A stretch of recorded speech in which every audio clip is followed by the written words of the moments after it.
Hi guys, कैसे हैं आप लोग। आप सभी लोगों का स्वागत है मेरे चैनल सोशल साइंस गुरु में।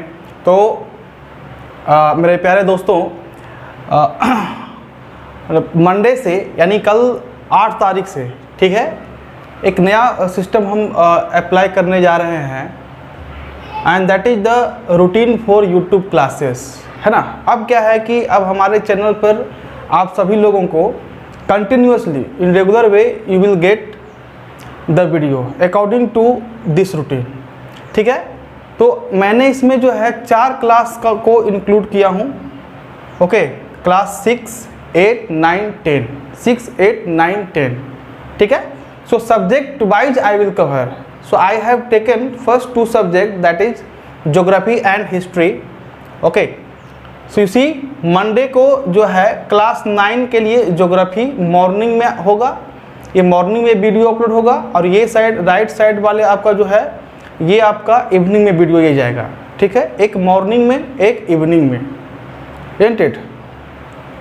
तो मॉर्निंग में कहने का मतलब है कि वही 8 से 9 के बीच में हम वीडियो अपलोड कर देंगे आप लोगों के लिए, ठीक है। तो मंडे को क्लास 9 का ज्योग्राफी होगा और 10th का हिस्ट्री रहेगा। मंगलवार ट्यूसडे को 9 का हिस्ट्री, 10th का geography. Wednesday 9 history and 10 history, both history. तो ये बैलेंस करने के लिए मैं दोनों हिस्ट्री रखा हूँ। थर्सडे को क्लास 6 का मैं क्लास लूँगा और सब्जेक्ट रहेगा हिस्ट्री, क्लास 8 का ज्योग्राफी। फ्राइडे को क्लास 6 का ज्योग्राफी एंड क्लास 8 का हिस्ट्री। एंड फाइनली सैटरडे को 9 का ज्योग्राफी होगा और क्लास 10 का हिस्ट्री होगा। तो ये ज्योग्राफी और हिस्ट्री जब हम फिनिश कर देंगे तो क्लास 9 एंड 10 के लिए पॉलिटिकल साइंस और इकोनॉमिक्स का भी वीडियो हम अपलोड करेंगे, ठीक है। बट मेरा मेन अभी फोकस है ज्योग्राफी और हिस्ट्री के ऊपर, ठीक है। इसका कोर्स ख़त्म होने के बाद फिर हम पॉलिटिकल साइंस और इकोनॉमिक्स का भी वीडियो को हम अपलोड करेंगे, ठीक है। यदि आप लोगों का प्यार मिला तो और भी इसको बेहतरीन तरीके से और कुछ नया रिफॉर्मेशन भी हम लाने का प्रयास करेंगे। और एक मेरे दिमाग में चल रहा था कि संडे को मैंने यहाँ यूँ छोड़ दिया, संडे को मैंने कुछ भी इंक्लूड नहीं किया है। तो संडे को यदि मुझे कहते हैं, आप लोगों का यदि डिमांड होता है तो मैं संडे को जो है हर एक संडे को एक लाइव क्लास में लूँगा, ठीक है, जिसमें कि हम लोग डायरेक्ट आप लोग हमारे साथ डायरेक्टली इंटरेक्ट कर पाएंगे। क्वेश्चन आंसर या जो भी डाउट होगा उसको हम क्लैरिफाई करेंगे आपका संडे के लाइव क्लास में। तो ये लाइव क्लास तभी स्टार्ट होगा जब आप लोगों का प्यार मिलेगा और आप लोग हमारे वीडियो को लाइक करेंगे, देखेंगे, समझेंगे, और यदि आप डिमांड रखते हैं तो हम इसको पूरा करेंगे। संडे को हम अपना लाइव क्लास भी स्टार्ट कर देंगे, ठीक है। तो आज जो है हम रूटीन के अनुसार तो नहीं, रूटीन अप्लाई हमारा हो रहा है कल से, यानी 8 तारीख से हम इसको जो है सो अप्लाई करने वाले हैं। आप सभी लोग एक बार सही से देख लीजिए इस रूटीन को, राइट। और आप सभी लोग एक स्क्रीनशॉट रख लीजिए अपने पास, आप सभी लोग एक स्क्रीनशॉट रख लीजिए और इसको आप अपने कॉपी में, नोटबुक में जो है इसको आप सही से लिख लेंगे, ताकि आपको ये रूटीन जो है हमारा याद रहेगा, ठीक है ना। ठीक है, चलिए चलते हैं। तो आज हम एक क्लास 10 का जो है लैंड रिसोर्स पार्ट 3 को हम अपलोड करने जा रहे हैं, और आप सभी लोग इस वीडियो को ज़रूर देखेंगे। हमारा एक भी वीडियो अब स्किप मत कीजिएगा। यदि आप स्किप करते हैं तो आप फिर रिपेंट करेंगे, आप फिर पछताएंगे, ठीक है। तो वीडियो को स्किप बिल्कुल नहीं करना है, बिल्कुल स्किप नहीं करना है, क्योंकि इस वीडियो से आपको ज़्यादा से ज़्यादा लाभ मिलने वाला है ना। ज़्यादा से ज़्यादा लाभ मिलने वाला है, खास करके 9th-10th स्टूडेंट, राइट। यदि एग्ज़ाम को सही से क्लियर करना है तो वो आप लोगों को एक्सेस करना पड़ेगा राइट टाइम में, ठीक है। तो चलिए वीडियो को स्टार्ट करते हैं।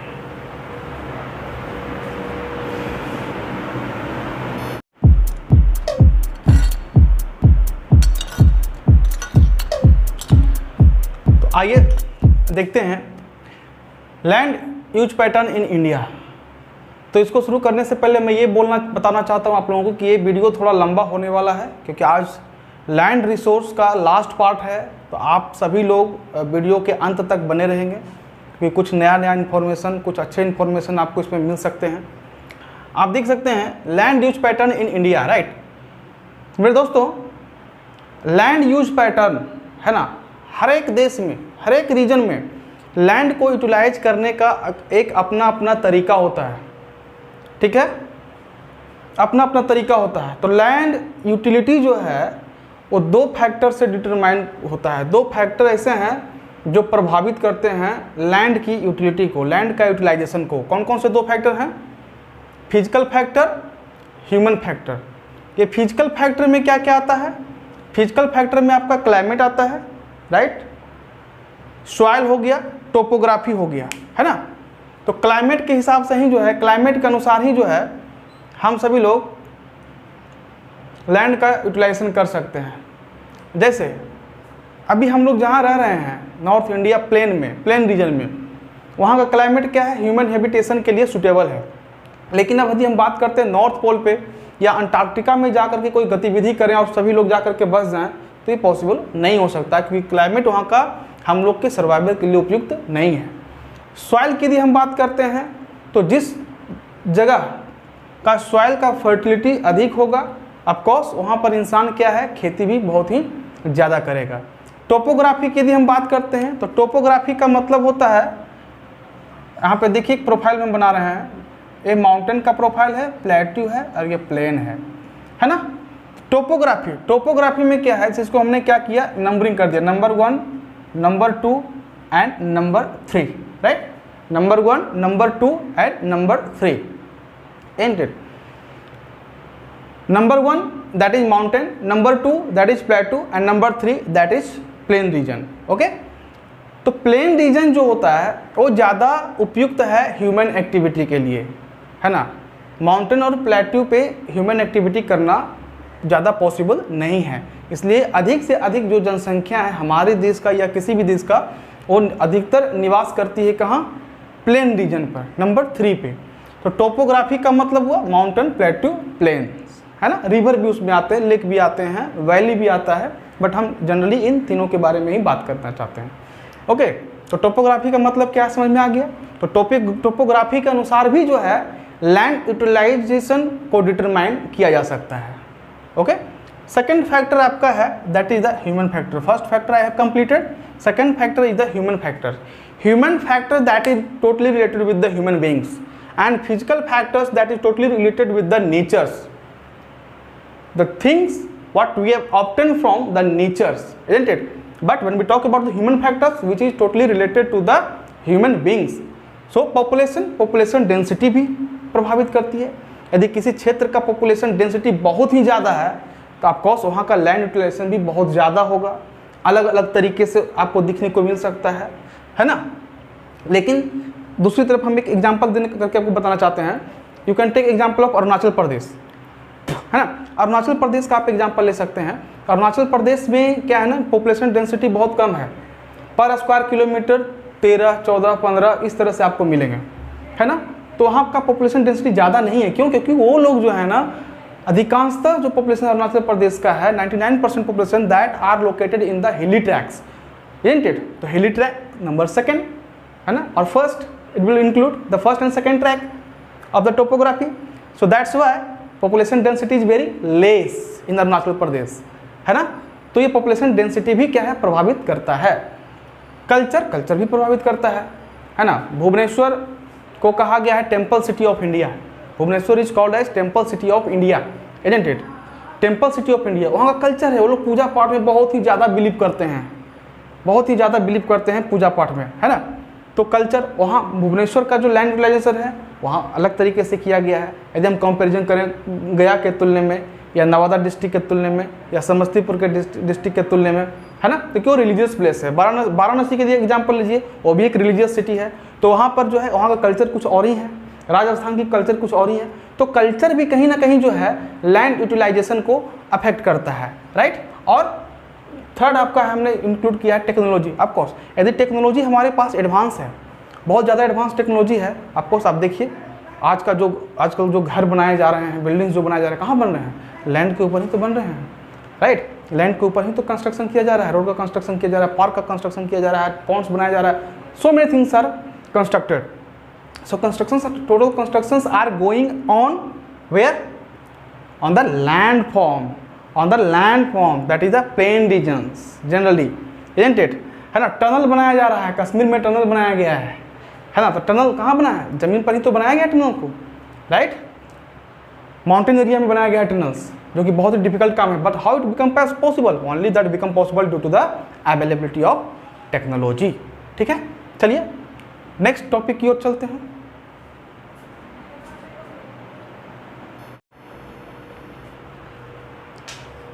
तो आइए देखते हैं नेक्स्ट टॉपिक के ऊपर हम लोग डिस्कस करते हैं मेरे प्यारे बच्चों।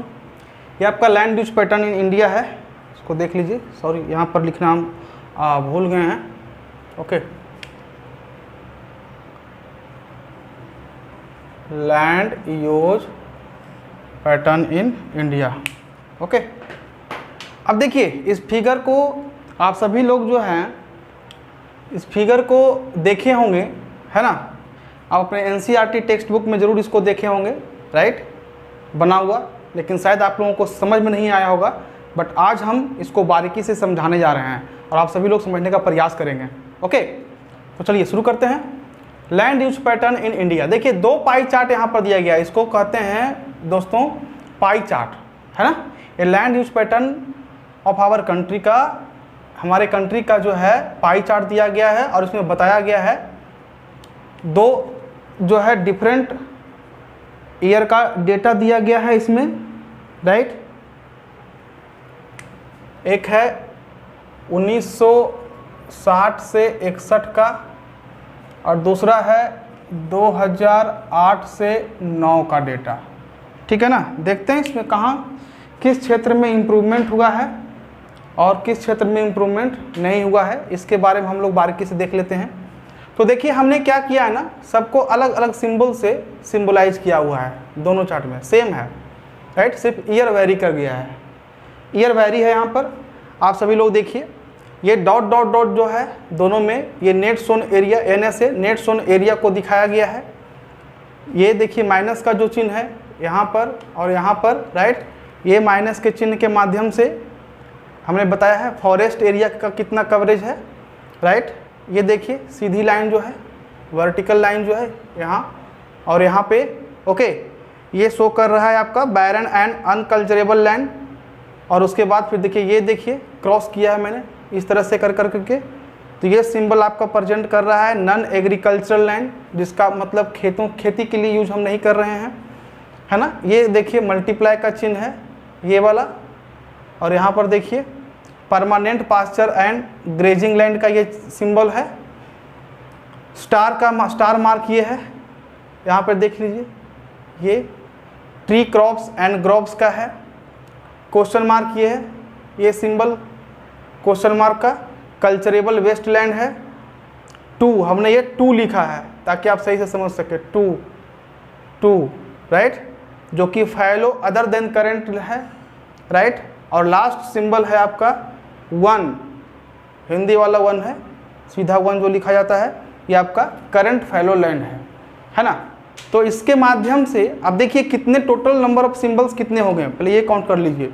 1 2 3 4 5 6 7 8 9 total symbols, there are total 9 symbols, है ना। तो 9 प्रकार का जो है लैंड यूटिलाइजेशन के बारे में हमारे देश में वो बताया गया है। तो आइए दोस्तों देखते हैं, एनालिसिस करते हैं इसका सही से। 1960 से 61 में आप देखिए ये नेट सोन एरिया दिया गया है जो कि 45.26% था और वो बढ़ कर करके 46.24% हो गया। नेट सोन एरिया में बढ़ोतरी हुआ है। इसका मतलब क्या है, गवर्नमेंट ऑफ इंडिया ने किसानों के लिए जो है नए नए पॉलिसी इंट्रोड्यूस किए हैं, जैसे किसान क्रेडिट कार्ड, जिसके माध्यम से सीधे किसानों के अकाउंट में ही पैसा पहुंच रहा है, जिनका लाभ मिला है। और लोगों ने जो है एग्रीकल्चर की ओर अपना ध्यान दिया है। एग्रीकल्चर रिफॉर्म भी बहुत सारे हुए हैं, है ना। नए वैरायटी के सीड भी आए जिसके चलते नेट सोन एरिया में हमें वृद्धि देखने को मिल रही है। दूसरा है फॉरेस्ट लैंड, देखिए ये 18.11% है, 22.78% है, जो कि बहुत ही खुशखबरी वाली बात है ना। फॉरेस्ट कवरेज जो है वो हमारा बढ़ा हुआ दिखाई पड़ रहा है। 60 से 61 में बहुत कम था और यहाँ आप 2008 से 9 में देखेंगे तो आपको इसमें बढ़ोतरी देखने को मिल रही है।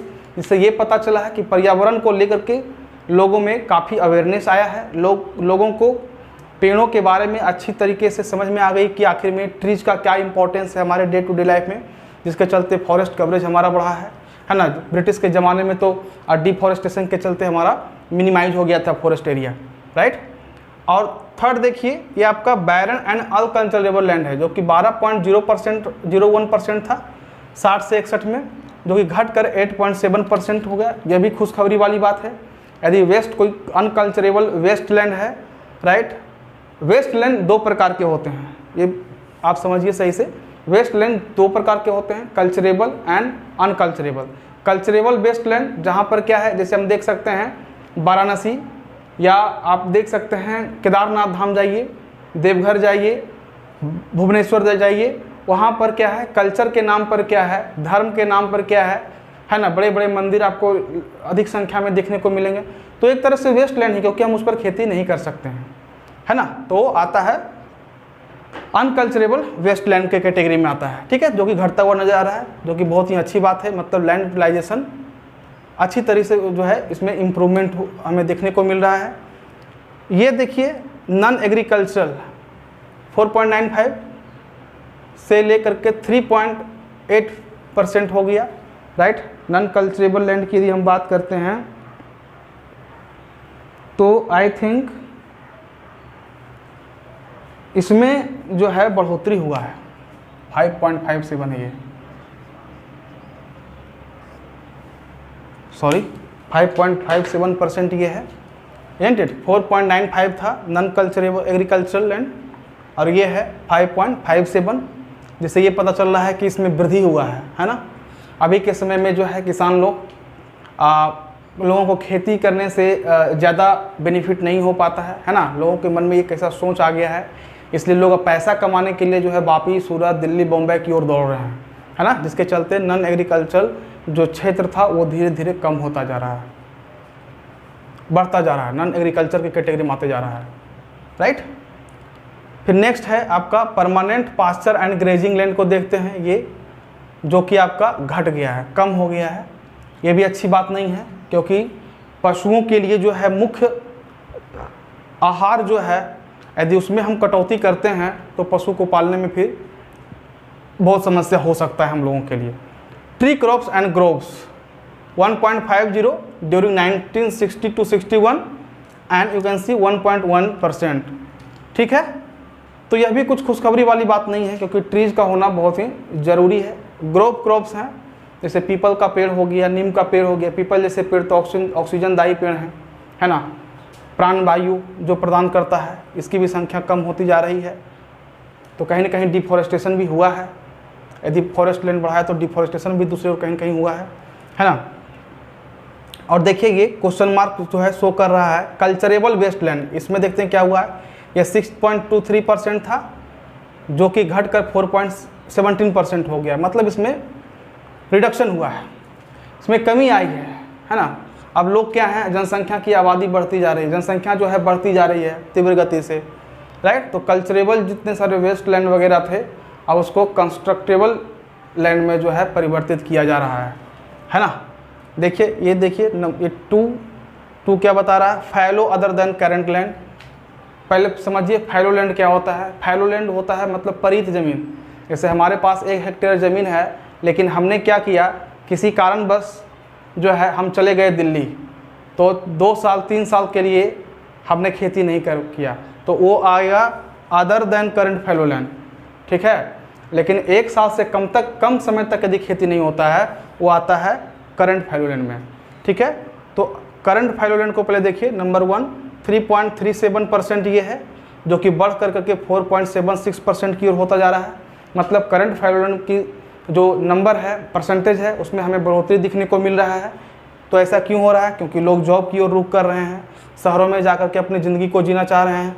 इसके चलते जो है करंट फैलो लैंड में भी परिवर्तन देखने को मिल रहा है, जो कि बढ़ोतरी के रूप में हमें दिखने को मिलता है, ठीक है।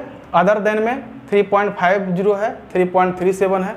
Other than current fallow land जो था, जो 4 साल तक खेती नहीं किया, वो other than current fallow land की कैटेगरी में आता है ना।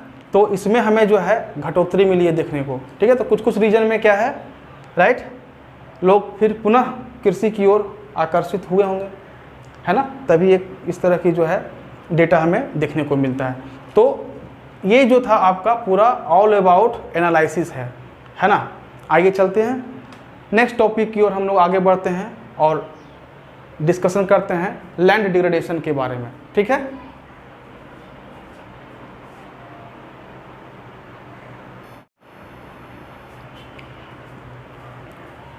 देखिए land degradation and conservation, right. तो लैंड डिग्रेडेशन की यदि हम बात करते हैं मेरे दोस्तों, तो सीधी सी बात है, आपको ये पहले समझना है कि लैंड डिग्रेडेशन का मतलब क्या होता है ना। लैंड डिग्रेडेशन का मतलब क्या होता है?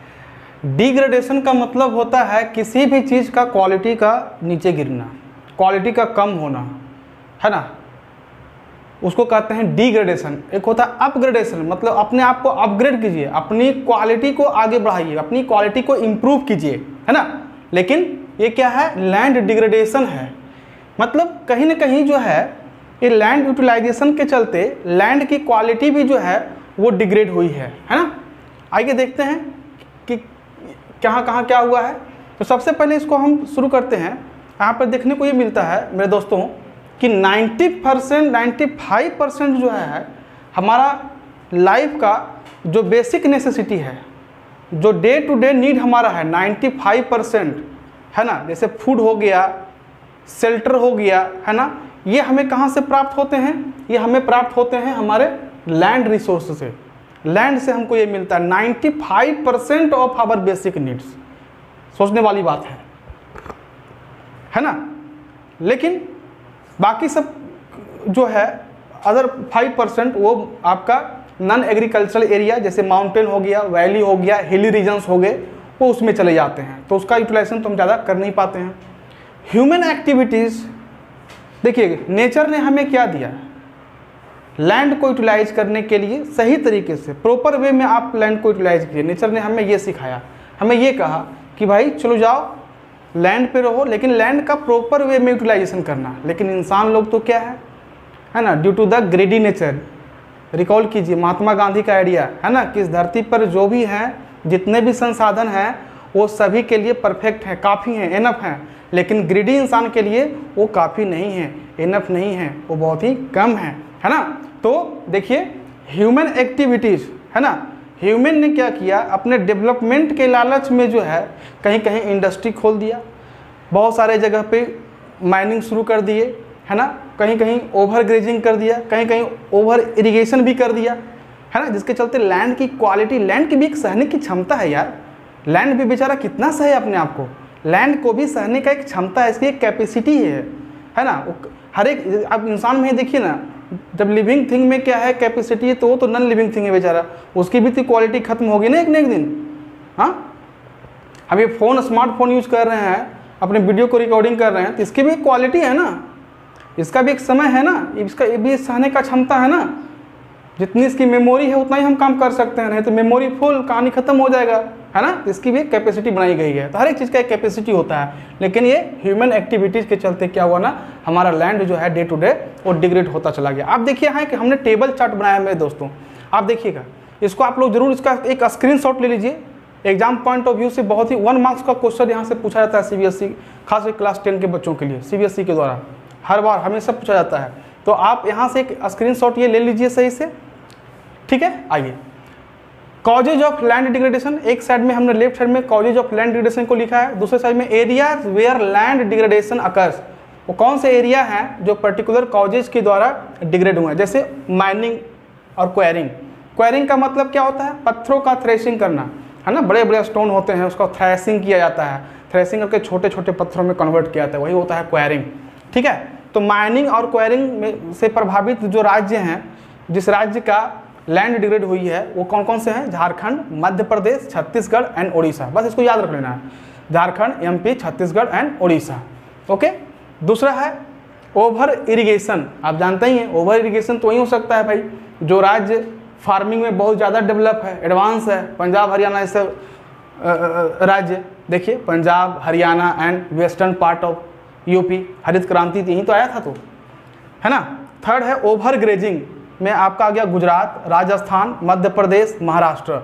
और लास्ट है इंडस्ट्रियलाइजेशन। तो इंडस्ट्रियलाइजेशन की बात करें तो भाई पूरे ऑल ओवर इंडिया में इंडस्ट्री है, कहीं ज़्यादा है कहीं कम है। जमशेदपुर में भी इंडस्ट्री है, झारखंड में, है ना। लेकिन क्या है, कुछ एरिया ऐसे हैं जहाँ पर इंडस्ट्री बहुत ही ज़्यादा है, जैसे गुजरात, महाराष्ट्र, इन सभी क्षेत्रों में इंडस्ट्रीज की संख्या अधिक है। ठीक है, तो ये सभी प्रॉब्लम्स हैं, इन सभी प्रॉब्लम्स को कैसे सोल्व किया जा सकता है। आइए अब हम लोग नेक्स्ट कंसेप्ट की ओर चलते हैं कि इसे हम कंजर्व कैसे कर सकते हैं, इसको हम बचा कैसे सकते हैं।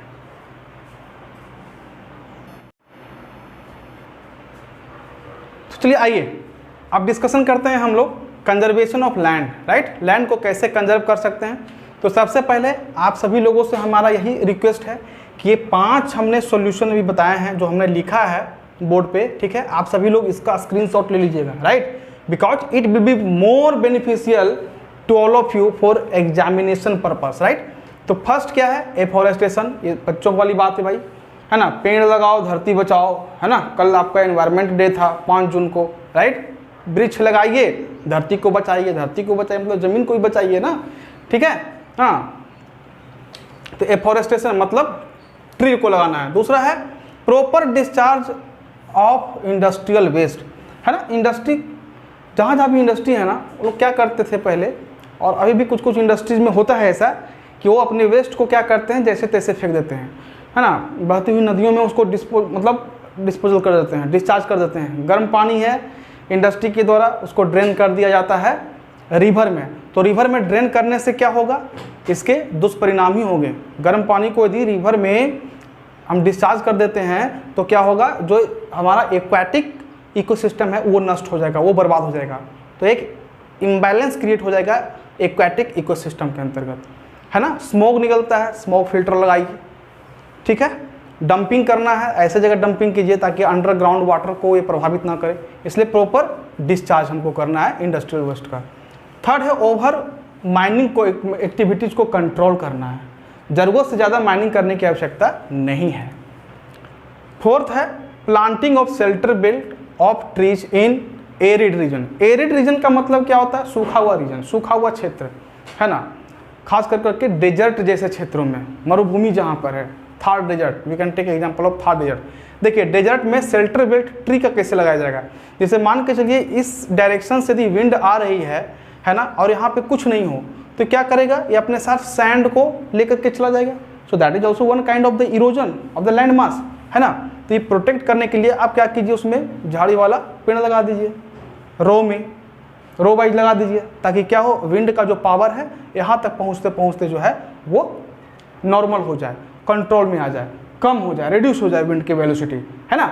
ऑफकोर्स ये क्या कर, इससे फिर क्या होगा कि लैंड इरोजन होने के चांसेस बहुत ही कम होंगे। And last one, over grazing पर कंट्रोल करना है ना। अब एक एरिया है, अब एक एरिया में क्या है ना, अब देखिए जैसे मान के चलिए एक एरिया है, राइट, एक एरिया ए है, 10 गाय हमारे पास है जी, 10 गाय हम चरा रहे हैं, डेली ग्रेजिंग करवा रहे हैं इस क्षेत्र में। 1 दिन करवाया, 2 दिन करवाया, करवाते करवाते क्या होगा, अंततः गाय जो है वो घास को क्या करेगा, वो जड़ से फिर उखाड़ देगा। और जब जड़ से उखाड़ देगा, इसका मतलब क्या है, यदि बारिश होती है तो वहाँ का सरफेस, जो अपर सरफेस जो है वो डिग्रेड हो जाएगा और इरोडेड हो जाएगा, है ना। इसलिए ओवर ग्रेजिंग नहीं करवाना है, ग्रेजिंग करवाना है लेकिन ओवर ग्रेजिंग नहीं करवाना है। तो मेरे दोस्तों ये जो था आपका आज लास्ट 3rd पार्ट था लैंड रिसोर्सेज का, राइट। आई होप ये वीडियो आप लोगों को अच्छा लगा होगा। यदि अच्छा लगा हो तो आप हमारे चैनल को सब्सक्राइब करें, ठीक है, और ताकि आपको हमारे आने वाले सभी वीडियो का लेटेस्ट अपडेट आपको मिलता रहे, समय पर मिलता रहेगा, ठीक है। Okay, thanks you, take care, have a good day, bye.